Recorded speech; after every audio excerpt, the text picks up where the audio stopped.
welcome back. Thank you. Today, we're going to be going over your test results from the tests we've been doing over the previous weeks. Okay.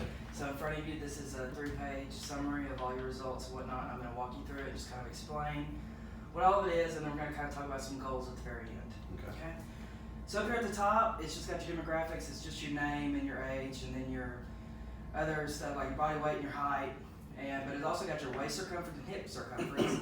Your waist was 38 inches, and then your hip circumference was 42 inches. Your waist-hip ratio was 0.90, which is pretty good. You're at low health risk there, so that's good. And so now right underneath that, we got your resting measurements, and we took these on March 12th. And so your resting heart rate was 76 beats per minute, which is in the normal range. And then your resting blood pressure was 132/84. If you look over at that classification, your blood pressure was high, and that puts you in hypertension stage 1. Okay. All right. Then right underneath that, we got your body composition measurements, which is like your skin folds that we did. As you can see, there's 7 different sites that we took. We took 2 different trials. The mean of those is for the chest it was 6, triceps 10.5, subscap 16, mid-ax 12, superiliac 27.5, and abdominal 34, thigh 26. And then your sum of that is 132. So if you look underneath this, there's one part on this page and the other part's going to be on the next page. The sum, we took the sum of the 3-site skin fold, which for a male would be the chest, thigh, and abdomen. So we took that, which the sum would be 56, body density 1.06, and percent body fat 16.7, which is fairly good. All right, and then if you get over to the next page there, it's got the sum of the 7-site skin fold, which is going to be 132, like I said before. Your body density is 1.05%, body fat 18.83%, which is fairly well.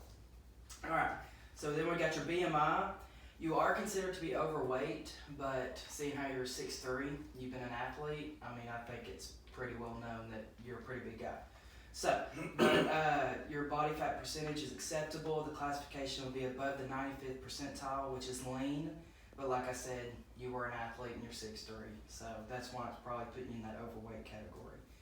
Then we're going to move down to your cardiovascular assessment, which is your age prediction max heart rate, right here at the top, the ABMHR, which was 191. This is like telling us your max heart rate for this certain test, and then if you see right underneath there, the heart rate criteria for termination of this assessment, if you were to reach this, then we would have terminated your YMCA cycle test.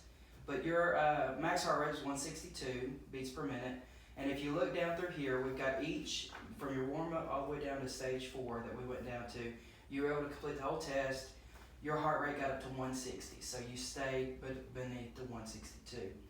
And then if you look underneath there, it's got your estimated VO2 max and then your classification. Your VO2 max was 30.18, and then your classification for that was poor. But we'll kind of talk about strategies and maybe ways that we can work on to get that better. All right, so let's get on over to this last page here. Oh, there it is.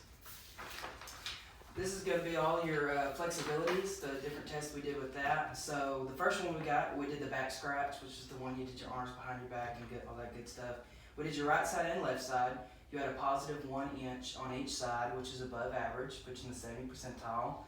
And then move on down, we did the sit and reach flexibility test. You got 15 centimeters. This is considered to be below average, so we kind of need to work on improving that, but it puts you in the 50th percentile of people. And then you move on down a little bit, you got the muscular endurance assessment. Your push-up test and your partial curl-up test were both good. Push-up, you got 45 repetitions, and that was excellent. The partial curl-up test was 50, which is good. And so that's pretty much all of the sums for every test that we did with you. So now we can work on trying to set up goals that might help you out with, say, your VO2 max, trying to increase that, or maybe some flexibility, get some stretches and set some SMART goals, and we'll go from there. Sound good? Yeah. All right. Thanks for coming in. Thank you.